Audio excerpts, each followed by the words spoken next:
ஒரு விசித்திரமான நிறுவனம் வெற்று தாளில் வட்டங்கள் வரைவதற்கு மாதம் 60 லட்சம் சம்பளம் தருகிறது.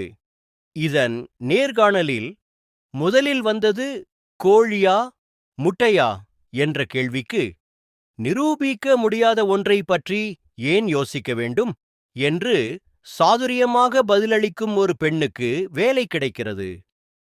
மறுநாள் வேலைக்கு செல்லும்போது 23வது மாடிக்கு லிஃப்ட் இல்லாததால் நிறுவன விதியின்படி அவள் படிக்கட்டுகளில் ஏறிச் செல்கிறாள்.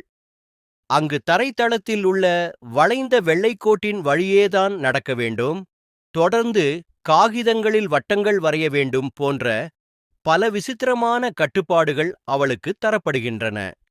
மதிய உணவு நேரத்தின் போது இந்த விசித்திரமான வேலை மற்றும் விதிகளுக்கு பின்னால் உள்ள ரகசியத்தை அவளது சூப்பர்வைசர் உடைக்கத் தொடங்குவதோடு வீடியோ முடிகிறது.